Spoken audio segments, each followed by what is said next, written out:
Have you had a baby and are struggling to get your post-baby SnapBack on?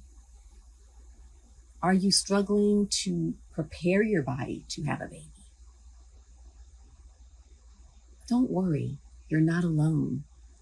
Tonight, we are joined by Dr. Candace White, primary care physician and known as the Lifestyle Doc, who's also a mommy, okay, who knows the journey, and she is going to share her post-baby snapback testimony and daily prevention lifestyle tips. So stop what you're doing, share this with those that you love, right? And hang tight for this wonderful conversation. So welcome officially to Detox Living, where we share tips, truths, and testimonials to power your toxic-free living. I am your host, Coach Gessie, fibroid survivor turned health activist and founder of the DETOXnow.com, a holistic health provider of the education and supplements that help us combat the nutrition and health disparities that lead to obesity, chronic disease, reproductive health issues, and lower life expectancy rates. Join me today again to welcome let's see if she's here. So joining me today again, help me welcome Dr. Candace White. And I see her here. I'm going to invite her on. Hello, all right. Gorgeous. Hello. How you doing? I'm wonderful. How are you? Girl, I'm so blessed. I'm so happy to have this conversation. Girl, the schedule, let me tell y'all, because I be working to get y'all great people, and the scheduling, it be trying to keep us from being great, but God. But God. Yes. So, I love to start the conversation, first of all, acquainting people with who you are and, who is Dr. Candace White? I mentioned you're a primary care physician. I mentioned you're known as the Lifestyle Doc. How did you come to be these things? So I, first of all, I really believe that we all deserve to live a fruitful life, one that is full of good health and wellness. And what drove me to primary care was the ability to learn about the body and its ability to heal itself. Being that I have been a 10-year track athlete and I happen to be blessed and married to a past NFL pro, we are very anal when it comes to our health. And I was able to see just through how we lived our lives, the training, the backgrounds that we had, how literally it played a difference in combating disease, depression, believe it or not, mental health and wellness is Mental Health Awareness Month. Believe it or not, hypertension. That's right. Well, all of that, nutrition is one of the single most important keys. So for me, being on the front line, I wanted to be able to share that with our people, with the marginalized population, people who look like you and I, who, when you know better, you do better. So what better way than to get on the front line as a primary care physician to empower the community about a healthy way of living in life. So was this something growing up as a little girl? You were very athletic, you mentioned. Was that something that medicine drew you from the beginning because of that? So in all honesty, it's the opposite, because I had a grandmother, a lovely hard-headed grandmother, my father's mother, who she refused to get a colonoscopy. And, it's just a screening tool that we should all get by the age of 45. If we're African American, it helps to screen for colon cancer. And even younger if we have even younger, 10 years younger if you have a history, like if it's immediate, yes. But you should typically start at 45. And she refused to get the screening. So by the time she was screened, cancer had spread all over her body. At this point in time, I'm young. I'm like 10, 11. And by the time she passed, I was 13. And one thing I noticed was, number one, we had a farm, grew up on a farm. So we grew up on the hog, right? So there's those ways of eating that culturally you say, okay, this is what Thanksgiving and Christmas is supposed to look like. The ham hogs, the chitlins, like all of that. But to be honest, those are or foods that can really cause inflammation and disease in our bodies.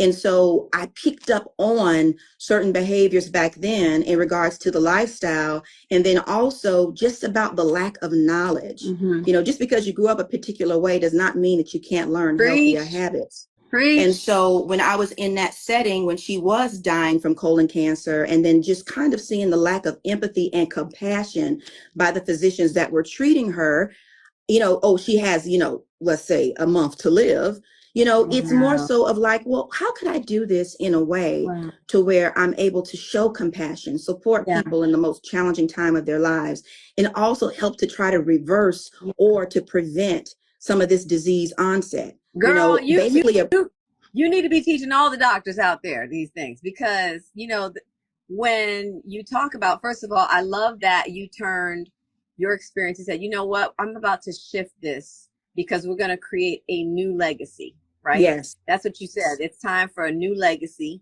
And you said, wait a minute, this is the way they're treating our people on the medical side. No, this has to change. So I love that you took it literally. You saw that as a challenge to now be the change, right? Be the change you want to see. Be the change that you want to be, that you want to see, excuse me.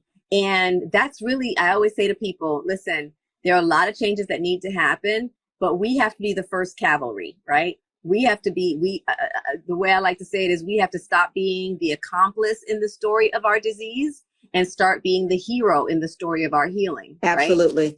Right? And I love that, you know, that you took that head on, and in a field where, you know, Black women are there. I don't even know the percentage. I'm sure you know the percentage of Black female physicians. Less, you know, than 3%. It's less than 3%, right? Yes. That's crazy, right? So I'm sure that wasn't like a walk in the park for you. Oh, right? absolutely not. But to whom much is given, much is required. That's right. That's right. That's right, girl. Preach that. All right. So tell me now, you call yourself the lifestyle doc, you know, and how does this impact? Because you've already started giving us little tidbits, because I hear you talking integrative health, functional health, which is traditional and holistic together, right? That's integration. Talk to me about, how does this impact your practice?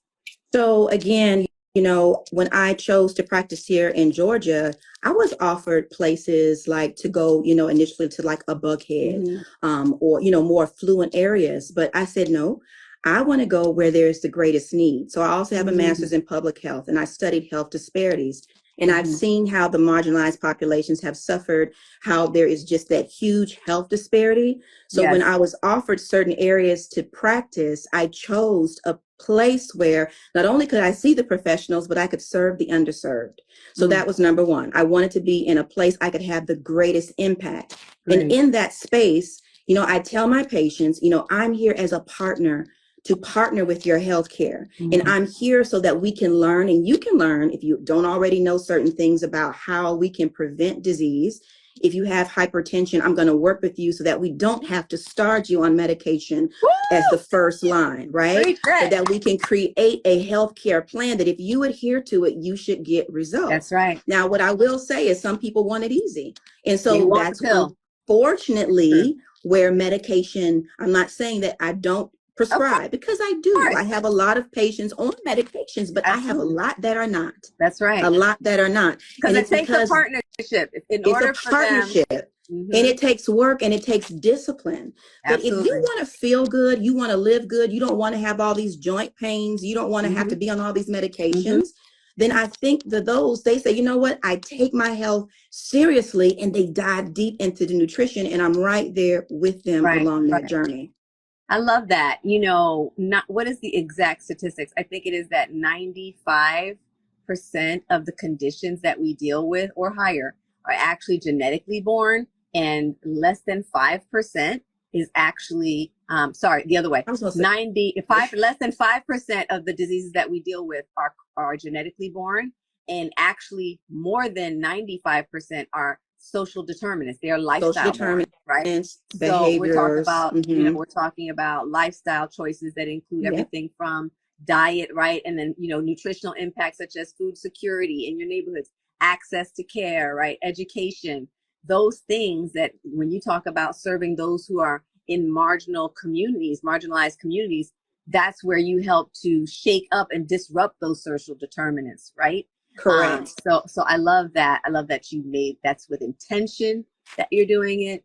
How do you see that, and that you're empowering your patients to take control of what's in their hands to do their lifestyle choices? Absolutely. Because so many physicians that we speak to, so for us, many of our clients, all their physicians want to do is put them on medication. And I agree with you that if you need medication, you better be on it so that you can be alive to make lifestyle changes, right? Correct. You need blood pressure medication. You need to be on it until you're able to reverse it yourself through lifestyle changes. But if you can't, and if you won't, you better be on that medication, right? Correct. But there's so many who just deny the power of lifestyle, deny the prevention power of nutrition and herbal supplements and all of those things. What is that like for you in a community that can feel so diametrically opposed to what you're doing? Well, thankfully for me, I feel it's all about relationships and that trust. Mm-hmm. And so I'm big on building trust. So once Mm-hmm. you get to know me and you know that my heart is pure and I'm only here to partner so that you can live the best life that you deserve, then that's when the conversation and the dynamic of the relationship shifts.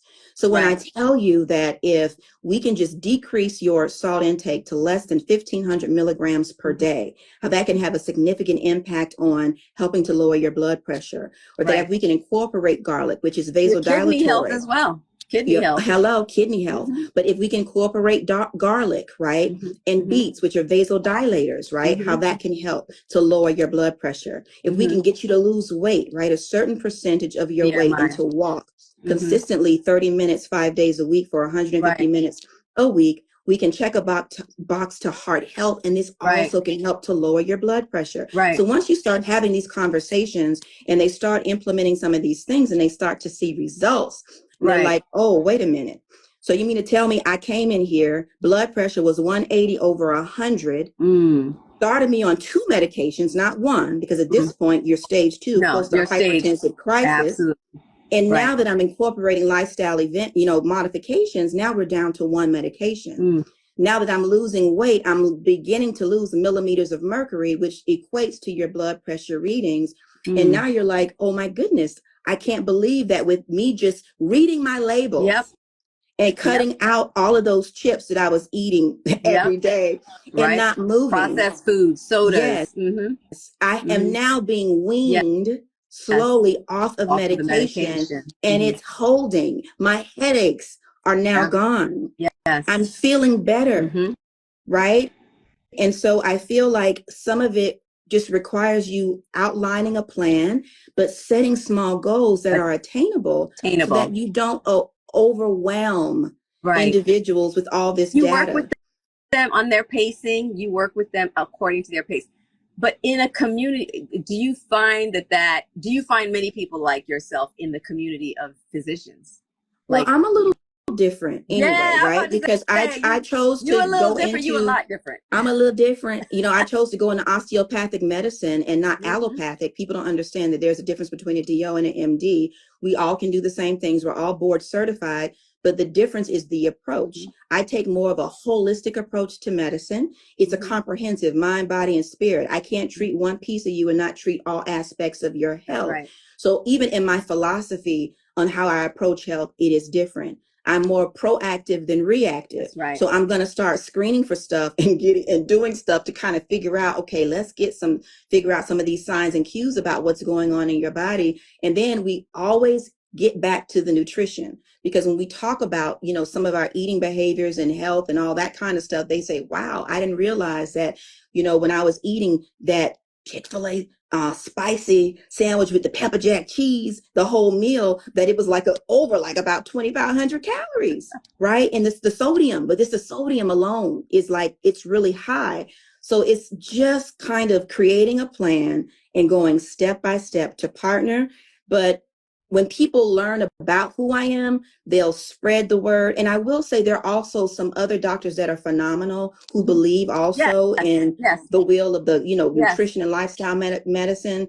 We are in Atlanta, so I have a lot of sister girl docs, mocha docs that look like me. Y'all need to spread around the country. Right. So we're a little different over here in the South. You're building your own community. We have our own community, but I will say outside of where we are in Georgia, it may look a little different. It may feel a little different, but I'm blessed to be in this community.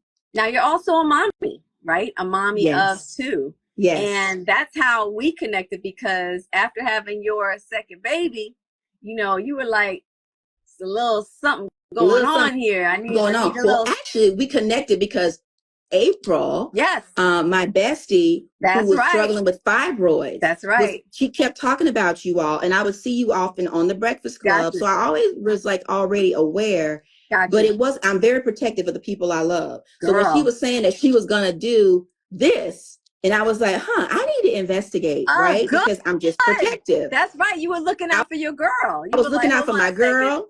And she was like, I'm going to do that fruit fast, and I'm like, okay, I'm going to join in. And then that was giving me an opportunity to not only investigate to see what it was like. Also, I had, oh my goodness, some abdominal girth. The girth was girthing after the birth. And I don't know if people are aware, but when you get that extra midsection, it increases your risk for insulin resistance and metabolic syndrome. And you end up getting a lot of fat. Yes. And the fat will actually surround your liver and your pancreas. And remember, the pancreas is responsible for releasing insulin. So if you can't release insulin, you can't take up the sugars that you need to take up. And now you all of a sudden about to develop type 2 diabetes. And the liver is not able to do its job of detoxifying. Major detox organ, the number one major detox organ. So it was like, okay. From the weight sitting around your midsection. Just from the weight sitting around your waist. And I want to say it's 102 centimeters for men and 88 or so centimeters for women. So it's about, we do the conversion. Hold on I want to say it's like 88, 41. You said 88 102 centimeters for the male. So that's about 40. For women, it's 34.6 inches. Yes, 88 is 34.6 inches for the female and 41.6 inches for the male in regards to, so if you measure that with the tape measure and you're there, you already unfortunately likely have some insulin resistance that can lead you to type 2 diabetes. So I do y'all hear that? Yeah. So when you hear that 30 and 36, 24, 36, we're saying 34, look out for that 34, baby girl, right? Look out.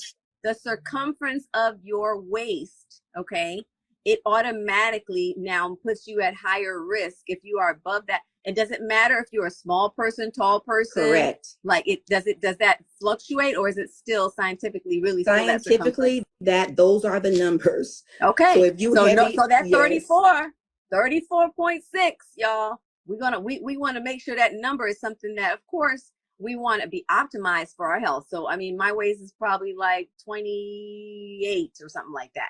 And that's just because, just my body makeup, right? But meaning like, it don't go to a 24. I'm tiny, but I'm not wearing no waist trainers to suffocate my body to cause damage to all my metabolic, my hormone health, and all those other things. Okay. So anyway, I love that you just that clear thing. Wait a minute. If your waist is above that 34.6, already you're at higher risk. Now let's take some small steps. Let's start taking what I say is identify steps that you can start inculcating into your life, right? Yes. Incorporating things that you can do. Like I said, okay, make number one, the first thing that you put in your mouth, water with a little bit of pinch of salt, which is sea salt. You're just getting that hydration, right? The electrolytes that you need. First thing that you put in your mouth, water. You can have some ginger in that water if you want. In the morning, don't eat anything until after you've eliminated, right? Let your body have that elimination cycle in the morning. That alone sets a tone of difference for your day. Yes. That one step. Yep. That one step. All right. So tell us. So you did the detox now, 30-day fruit fast. That's what you did. So, and another thing was, first of all, when I tell you, so I'm a nerd. So when I tell you I appreciate the thoughtfulness in the approach to the material. OMG. Because first of all detoxes are not treated equal. And I want people to understand when I say detox, what I am really saying is to reset the body. But let's be very, very, it's a fast because it's resetting the body. And you got to be very, very clear though, is that if you have any conditions like diabetes, liver disease, or whatever, you need to partner with your doctor always to make sure that it's a safe and appropriate and that it's customized for you. If it is for you, that may need to be customized. We do all the time. Exactly. All the time. And you need to be monitored. And so for me, when I actually chose to do this, because I was so anxious to get started, I didn't have the drops initially because they weren't available. Y'all were on back order. So I started the meal plan. And when I tell you the thoughtfulness in the material, do you understand this brain of mine was just like, oh, they got it right. Because it really sets people up for success. And what I mean by that, you know, I am the type, of course, I have a background in some of this stuff, but if I were a person who was just layman and was saying, okay, let me just kind of learn about, you know, how to approach this. I got my shopping list. I got my foods. Like you all break it down to where I feel like it's easy to follow. And the recipes actually are very delicious. Hello. And you know, that's so important. It's so important. Two things. It tastes good, right? Just because it's healthy. The two things that are important for us is the manual. We want you to become the expert of your own body, right? That you understand, okay, my body normally, like you said it earlier, my body involuntary process, detoxing is an involuntary process. Correct. I breathe, respiration, perspiration, urination, defecation, right? I sweat, I breathe, I urinate, I defecate. My body does that every day without any kind of, intention. It is an involuntary process. But that process gets saddled by the toxic load of our lifestyles. And we need a reset. And that's where we have a voluntary process called fasting, where we cease to eat certain things. We may cease to drink certain things. We create certain voluntary cessations, and abstain from certain things and follow a protocol to reset the body's detox functions. That's very intentional. And that is really important to say, you know what? The body, you said it so well, it's created to heal itself. It's amazing. It's amazing. It's its own entity. Its own.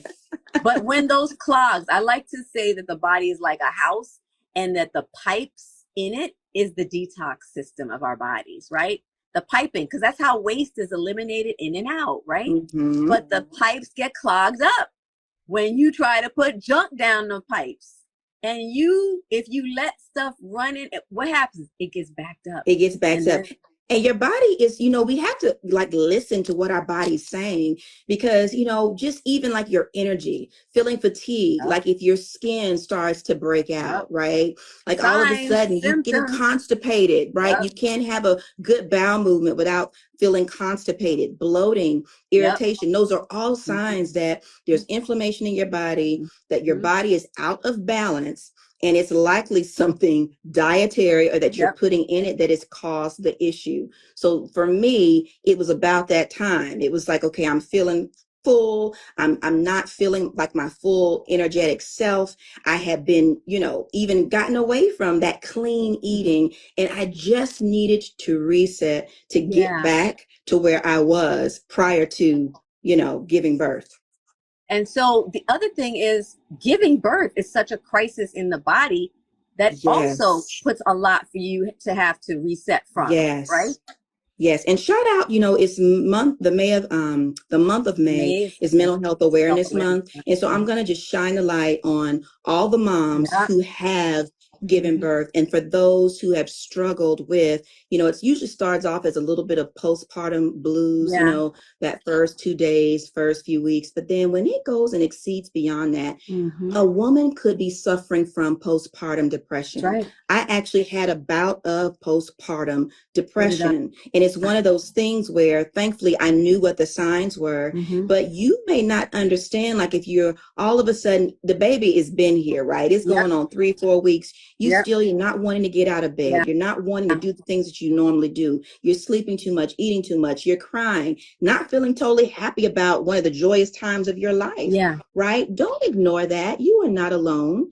That's Speak to right. your gynecologist, your OBGYN, or your primary care physician, Right. because we know how to screen you and we also know how to support you. So I just want to just I love say that. it is a lot. Those hormones Mhm. fluctuating, it does a lot to the body. So don't ignore how you're feeling, because that's Mhm. real. You know, it's interesting because I love that you shared that. Our pre and postnatal kit includes our prenatal supplement, which is for pregnancy and postpartum. Okay. It helps with hormonal balance, right? As well as uterine anatomy and lactation for those who are, milk production for those who are nursing.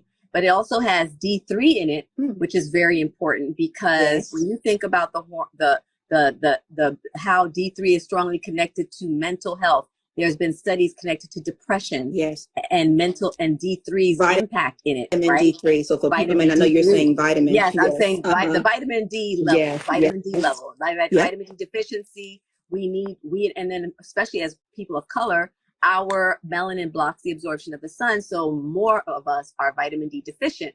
So think about it. Also, a mom who's postpartum, who also may be vitamin D deficient, can be struggling even more mentally, more emotionally because of vitamin D deficiency, right? She may not know that that imbalance is impacting her as well, right? Where she's more, affected because of it as well. So, so what were your results? So, like I stated, so I'm very disciplined, by the way. So I literally followed that plan. Now, I will say, like, let's say if I had maybe just one recipe that was not my favorite, I might have switched it out for one that I Just found, fine. which Yeah, was, so it's I a felt like guide. you It's had to not. make it work. Like Yes. you might find that you make it fit for you. And Yep. by doing that, I was successful. I was Absolutely. able to lose all of that belly fat, like literally my stomach. You would have even known I actually had a baby after Girl. I had gone through that. And so, granted, I will say my baseline prior to that, I am a pretty health conscious oriented person. Yes. But the meal plan literally helped me to get back on track and take it to that next level. That, and it gave me the discipline and the focus to do it. Yes. And that's what I love, because I love structure. So it helped me to get the structure that I needed. I was able to kind of clear my brain. It's almost like, if you're going like locking your hair for the first time, or you're cutting the locks off. Like it was just kind of like a transformative period for me to reset my mental health and my state. And then just everything. And right. So when I that is came, the process. That's the purpose of it, is to reset you, is to now put you in a new playing field, right? It's to launch you into that level of living that you want to be in, right? That you want to, a lot of people, for them, it's like, you know what? I feel stuck and I need to be propelled out of here, right? Some are just trying to make a lifestyle change and they know that they really need something radical, right? And yet, like, we have a water fast, which is incredible. April has done that too. It's incredible, but you're not eating. It's water, it's supplements, it's water that specifically is structured so that you're staying hydrated. And it is very transformative. Like the testimonies have been incredible, but it's more aggressive than you're actually eating every day, right? So there's a balance of what you need. Again, working with your physician, working with our team to customize what's right for them and helping them make the right plan for them that works for what their intentions are, what their desires are, what their goals are, right? So and that's important, because we know everyone is not treated equal. No. All things are not treated equal. That's so you right. have to be thoughtful in the approach of what works for you. Absolutely. And being able to tweak it and make adjustments when you find that it might not. That's right. Right. Absolutely. The joy of it is that once people realize, I can do this. Oh my God. Like, wait a minute, these healthy foods taste good. Oh, wait a minute. I feel like I can create a healthier life. That's the purpose of it. And having the support and the knowledge and the information in order to maintain it, because it's all about setting people up for success. Absolutely. So that's what I appreciated about the content and the materials that you all provide to the clients that you're serving, is because it's really good information. And for me, like when I have patients who come in and they say, I'm really kind of looking to get started, and I want to do, and I make sure, of course, they're appropriate for something like this. And, I just say, hey, this is something that I tried. Now, this is something that, you could give some thought to, just to see how this works for you in regards to getting it restarted. And then a lot of times, sometimes we just start with clearing out the pantry in their house. Right. So it just, or, just kind of going through what they're eating and then starting there, and then gradually getting to something like doing something like a detox or a fast, absolutely. But you got everybody is different. So it's very specific to that person's background and their health. Absolutely. I love it. I love it. I love it. All right. What's my next question here? So why do you, and I feel like you've talked about this, but I want to be clear on it. Why do you feel a lifestyle of prevention is key to preventing and reversing chronic disease? Because as a people of color, we're more disproportionately affected by, and COVID really exposed this, right? Because we were dealing with COVID more severely in different numbers. Why? When we dealt with it because of underlying conditions, which we're more at risk for because we experience them more. So yes. So we already know that being a person of color, we're at risk for heart disease, diabetes. It's not because of the cancers. Color. Let's be clear. Well, I mean, when I say that, meaning we are predisposed. Some of it does have to do with a lot of lifestyle. Some of it has to do with our family history. Absolutely. Right? It has to do with variables like the social determinants of health, like we've talked about. Absolutely. And so with that being stated, we have to be intentional in our approach. So if we know that the incidence of hypertension is much higher for our population, then what are the things that we can be doing to help combat that out the gate? Right? The first thing is knowing your numbers. Can I get you to have a blood pressure cuff at home? Hold on. Where's my cuff? Let me show you. Hello, let me see it.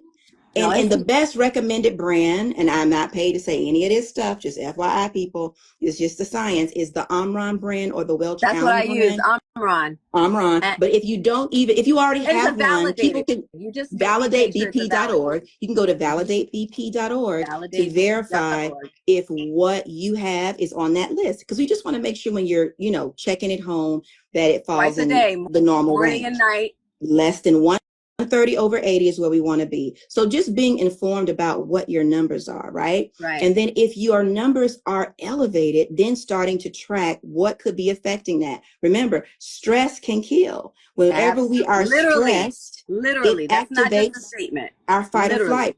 Right? Our fight or flight is what is supposed to be activated if we're like running from a dog or being robbed at gunpoint. It's not supposed to stay on in the background. That's right. But when you are overwhelmed and stressed, guess what? That fight or flight stays on. And that cortisol is high in your body, which can lead to a cascade of events. So it's about being informed, knowing your body, knowing your environment, your conditions, and then starting, once you figure those things out, we create a plan to combat those things. Absolutely. And I love that you spoke to the fact that stress literally kills. Because when the way, we explain it is stress is an upregulator, right? So that means it multiplies the impact of whatever's already present. Correct. So if you already have a bad diet, you add stress to that bad diet, it's like putting that bad diet on steroids and the impact it will have in your body. Absolutely. Okay? You already have hormonal imbalance, add stress, look at fibroids, exacerbate it all the crazy periods. IBS. Just think about the gut. People don't realize how important gut health is. There is something called leaky gut syndrome, right? That's right. It's inflammatory disease. So all of that stress, people say, I had a person came in, I'm always just so like constipated and bloating. And I don't know, stress beyond belief, in the diet. People don't understand too with red meat, how red meat is so inflammatory and how it just sits in your gut and can rot. Right? So it's just these things that if we are informed, if we just learn more about how our body functions, we can put our bodies in a position to achieve optimal health. You support your body healing. Support your body. Support the healing. Absolutely. Yeah. So yeah, just start with meditation too. Mental Health Awareness Month. Release the cortisol. Release the cortisol.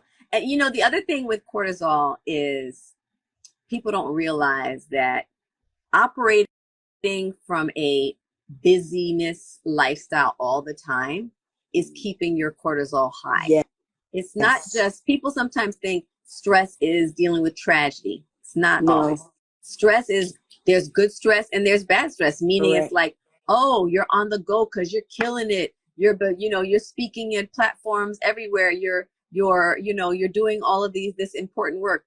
But if there's no recovery time built into your schedule, there's no recovery time built into your lifestyle, you're crash and burn because your body's never recovering. So it never gets to do the rest and digest. It's always doing fight or flight. Yes. And if we're always in fight or flight mode, the body it then now becomes it overcompensates. Yes. And then you start dealing with insomnia. Yes. You start dealing with gut issues. Muscles, you start dealing with gut issues because now your digestion is disrupted because you're elevated sugars, blood pressures. Because your body can't metabolize everything properly. So right?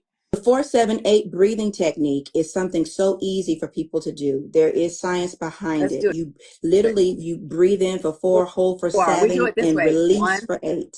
4, you do, this is the way I teach our clients, right? It's actually a nervous system exercise to help to help trigger your vagus nerve, which helps to stimulate your rest and digest. Sympathetic nervous system. Your fight or flight, right? So this helps to trigger your autonomic nervous system. Okay, so let's do that together. The 4, 7, 8. So the way we do it is you do this for 4, right? So breathe in for 4, then you hold your breath for 7, and your face touches, because face touches actually stimulate your vagus nerve. Mm-hmm. And then you exhale for 8, right? So we're going to do it together. Ready? Okay. I'm holding my phone, so I can't do it. Okay. You can do one hand. Yes.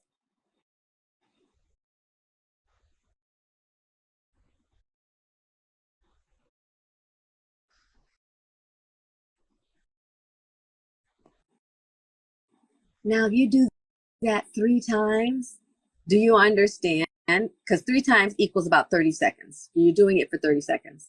You do that for 30 seconds, like every 2 hours, 3 times a day to every 2 to 3 hours, you're already disrupting the fight or flight. Correct. But one caveat to that, really, you got to do it for 5. Like if you start off in 5 in the morning, 5 minutes of being still, literally, like you're saying, 5 minutes, 5 minutes. 5 minutes of doing that, just exactly what you're saying. You're going to release the cortisol, quiet that 5 minutes in the morning. And I love that how you said it, like, and throughout the day, take a moment to breathe. In the afternoon. In afternoon. And then in the evening before you go to bed. Love that. Yes. Simple practice. It doesn't cost you anything. Simple practice. Free. Right? 4, breathe in. 7, hold it. 8, breathe out. Yes. Simple. Right? And you said to do that for 5 minutes. Yes. The 4-7-8 breathing technique. For 5 minutes. We just, that is literally a free tip. That's gold. That's gold. I can't even explain to you, because so many people don't understand that your nervous system is why your gut is disrupted. Because it's overwired because of the stress that you're always in. Yes. Simple. So you have to have some healthy practices. Absolutely. Okay. Time, because I want to be respectful of your time here. Okay. So what's my next question? What are your key tips for a lifestyle of prevention in women that are dealing with postpartum to reclaim their lives? In addition to what we just shared, because that works for correct, right? That's a huge one. So first off, just listening to your body, and if you notice that you have those feelings that we've talked about, that you follow up with your provider. Really trying to, at that point in time, especially when you're feeling off, imbalance with emotions, to just dive into healthy nutrition, avoiding processed foods. Yes. Fluid hydration is so important. we try to say half of your body weight in ounces. Mm-hmm. So that's a good rule of thumb. Some sources can say you can do about 64 ounces, a minimum of 64 ounces, because some people say, well, it's just so hard, I need a number. So half of your weight in ounces, or a minimum of 64 ounces. And then also if you're 100 pounds, I'm 100 pounds. So 60, but here's a guide. And tell me what you think about this, because this is how we counsel people. Everybody's metabolism is different. So that half of your weight in ounces is a guide, okay? But if you're a person who perspires a lot, you're going to need more You may water. need more. Yeah. Okay. And it's true. Remember, that's just like a basic, like it's always caveats. So it is a good guide. Yes. And if you're a person who doesn't perspire at all, who's always cold, you're going to need, meaning like you're more propensity, not that you're anemic, right? But you're the kind of person who doesn't perspire. Like I'm one of those people, I got to be in sweltering heat to be sweaty. Right? So I don't need as much water because my body retains more of it, right? So because I don't want to be like, oh, I'm starting to feel like bloated because I'm drinking so much water. I'm feeling like I'm forcing myself. Yes. So don't look at it as like I have to drink this 64 ounces. You have to listen to your body. Goes back to what you said. Yes. Right? And understand too that most of your body is made of water. So that's what we need. It's essential, right? So balanced nutrition approach. So basically just whole foods, like including fruit and vegetables daily in the diet, like at least up to 5 servings. That's so important. If you eat meat, it should be lean, like a chicken and or fish, but to avoid like, the pork, wild caught, organic, wild caught. Exactly. Eating, if you can, organic, avoiding foods, with the pesticides. Regular physical activity, right? Whether that's both aerobic, exercise, strength training, especially if you are postmenopausal or premenopausal, strength training is actually a better way to go with that. That's so important. Talk about that. Talk about that. I like the way, you started to share more. Oh, so, because just think about it, you're losing muscle. Right. So as your estrogen, your hormone starts to go down. So the strength training actually has been shown to really help to combat some of those symptoms and feelings when you have more muscle mass. So, some people actually, instead of going to do the marathon, will actually do the light weights or will walk with the weighted vest. So less cardio, more strength training. More strength training, and put the weights, the ankle weights around them. It's not to say that you can't walk, right? It's good to get walking, good to get some cardio. But you don't want to do like an hour on the treadmill. That's not what's going to benefit you as much. That's what we're saying. We're saying curtail that to where it is going to help to meet your need. And then also nourishing that spiritual well-being, whether that is prayer, like we talked about, meditation, connecting to nature, just going outside and spending some time outside, getting that natural sunlight and that vitamin D can play a huge role in your mood. Absolutely. So it's really just that comprehensive approach to care. There's not just one thing that you can do. It's making sure that you're even getting the sleep, because we know that's when you have your restorative phase, right? So if you are not sleeping, your cells in your body is not able to repair. They're not able to repair. Say that again. They can't repair. You can't repair without sleep. You can't go without sleep. So again, talking about these busy lifestyles, we got to shut it down and control, alt, delete. And think about when we sleep, it's like sleeping in a dark cave, remember? Because the white light will basically activate your circadian rhythm. And that's going to activate before it's supposed to. Put it face down, put the phone exactly. face down, you got to put your little, the dark outs, the dark curtains, or you got to put the mask on. Blackout is what we call it.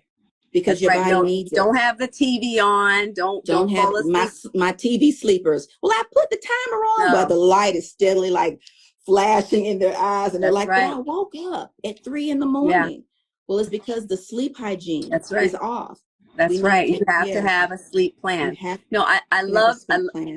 I say to people, our clients, that the reason babies sleep so much is they are growing in their sleep.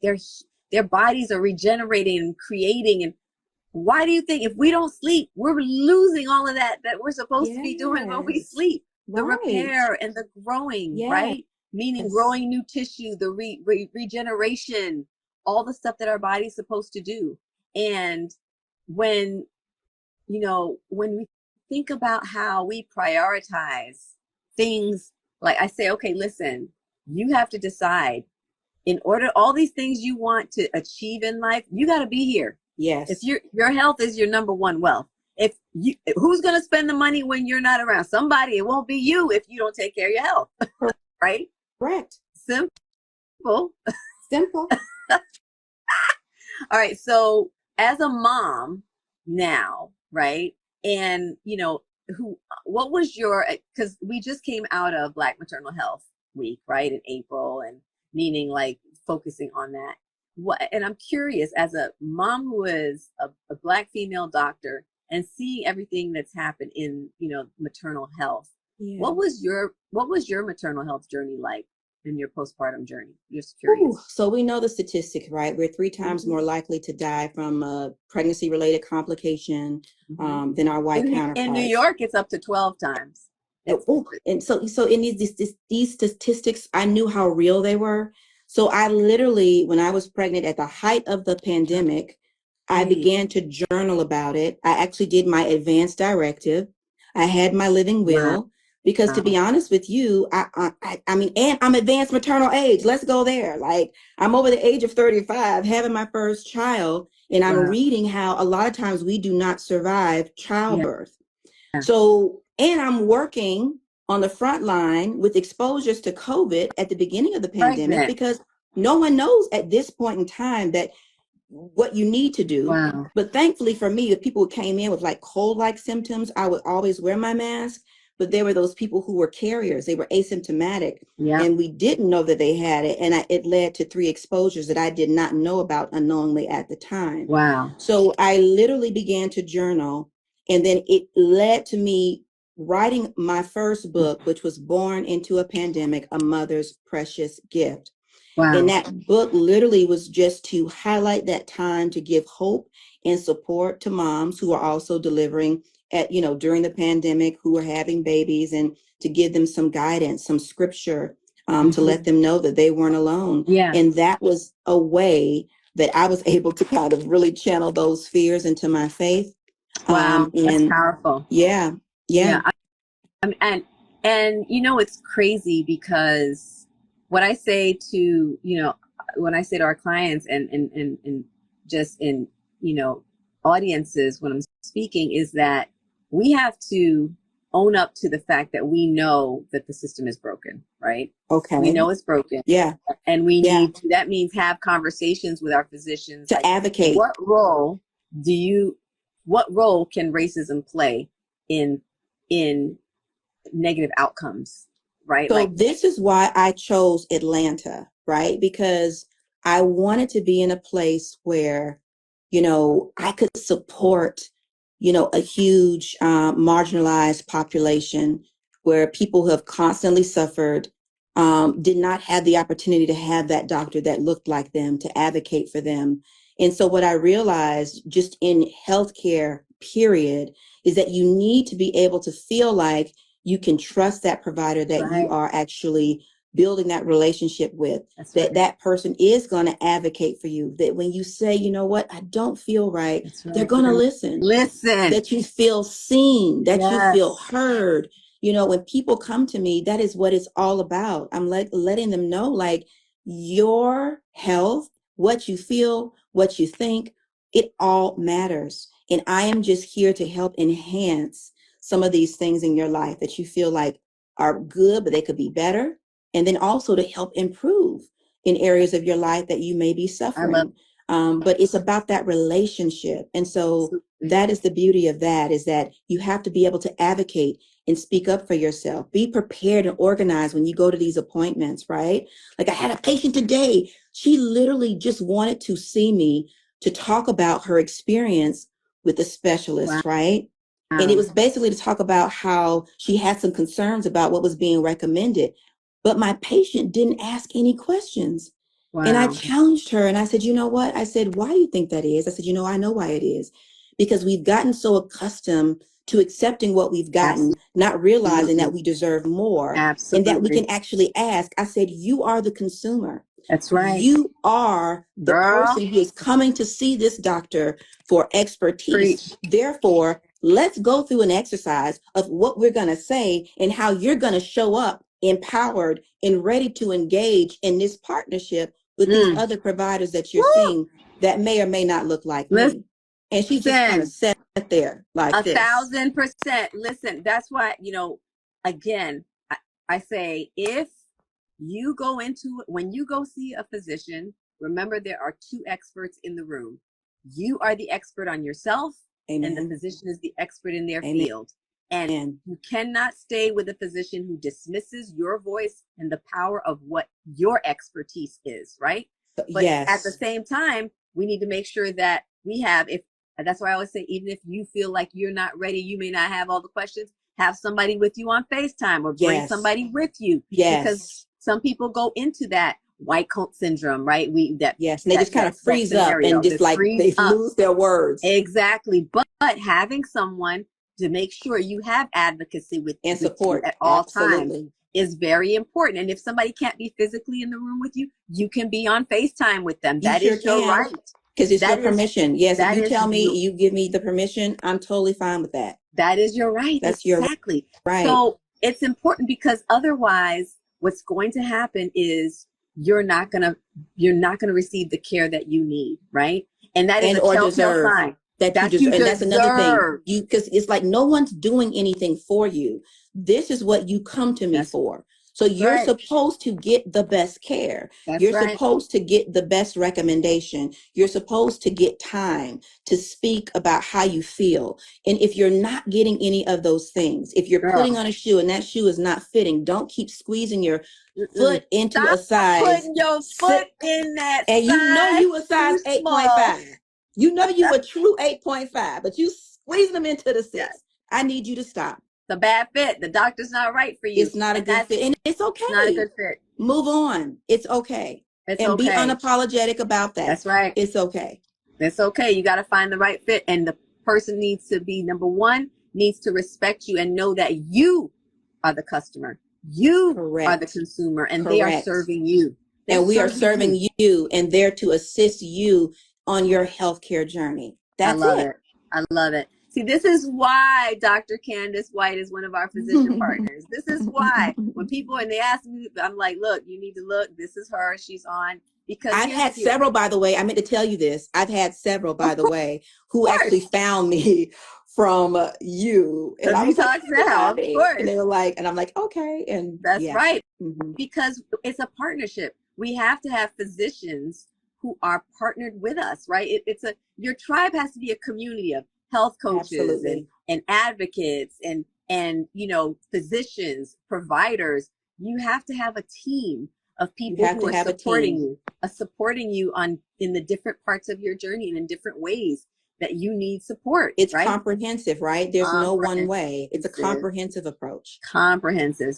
So I love that and I appreciate you. And I can't wait till you can do telehealth so that you can be serving all of our clients everywhere. Okay. I do telehealth. I do telehealth. Outside of Atlanta?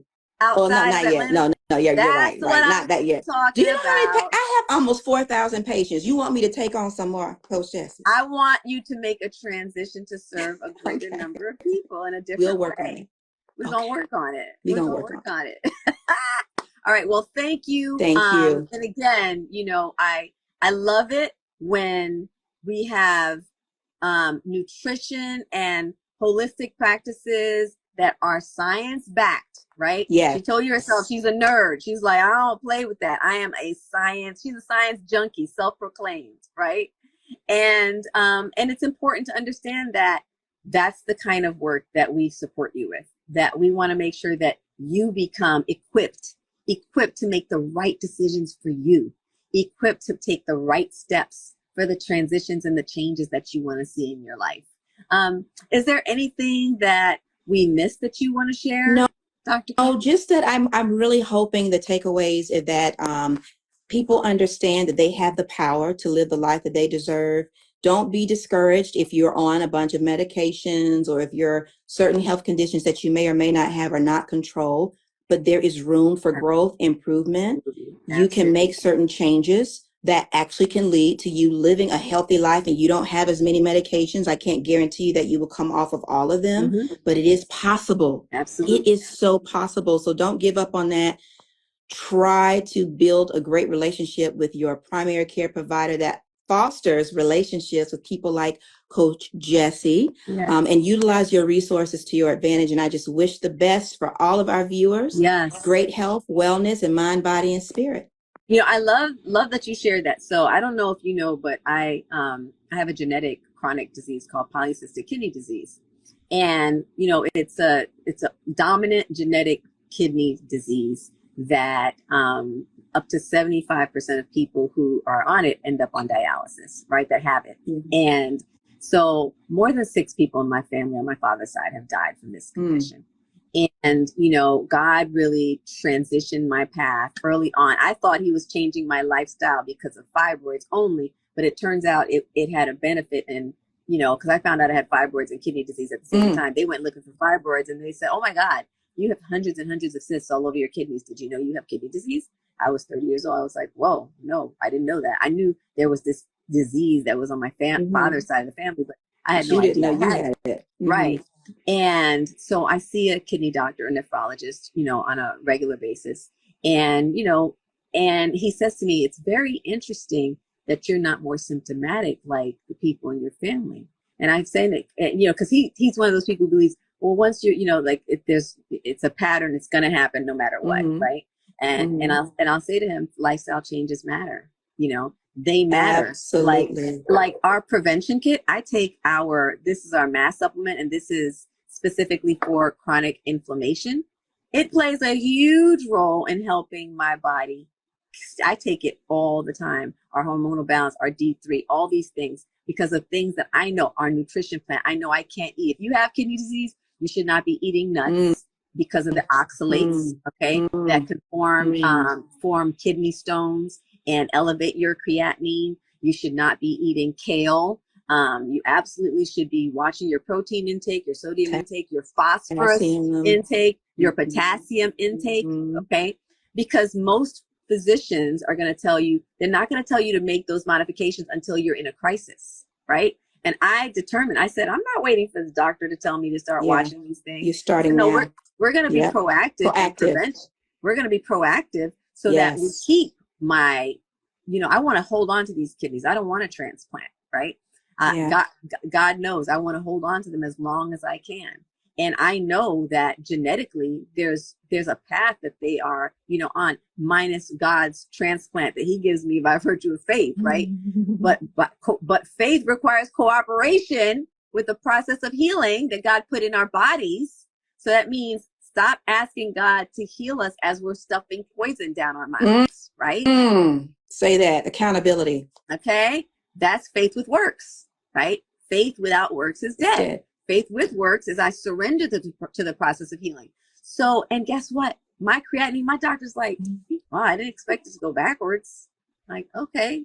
He was about to literally, the last appointment, I was like, you know what? I had something go on. I had a little bit of a crisis, health crisis that dealt with something related, because I have chronic gut issues because I had less than 3 feet of small intestines from all the fibroid surgeries that had obstructions. So that already, what your body takes 20 to 25 feet to do naturally, my body has to do with 3 feet, right? Less than 3 feet. So that's a lot for it to deal with. And I said to him, no, it's going to be fine. He was ready to take me to recommend me for a consult for a transplant. I was like, no, we're going to be fine. Guess what? When he saw the reversal of my creatinine in my next blood work, he was like, okay, keep doing what you're doing. I love it. I love it. So I say that to say, even if you're dealing with real chronic disease, right? You foster the relationship with the right physicians to partner with you, the right team members to partner with you to have the right plan for your overall abundant and thriving health that you deserve. That you deserve. That is possible. It's possible. Oh, thank you. You're so awesome. Oh, you're so awesome. The love fest is real. Well, thank you so much for joining us, Dr. Candace. Please follow her tap her link. Actually, if you're watching this on YouTube or listening to this on podcast, available on all podcast platforms, you can follow Dr. Candace White. Give them your IG, please. It is at the real Dr. Candace White, DrCandacewhite. Excellent. And do you have a website?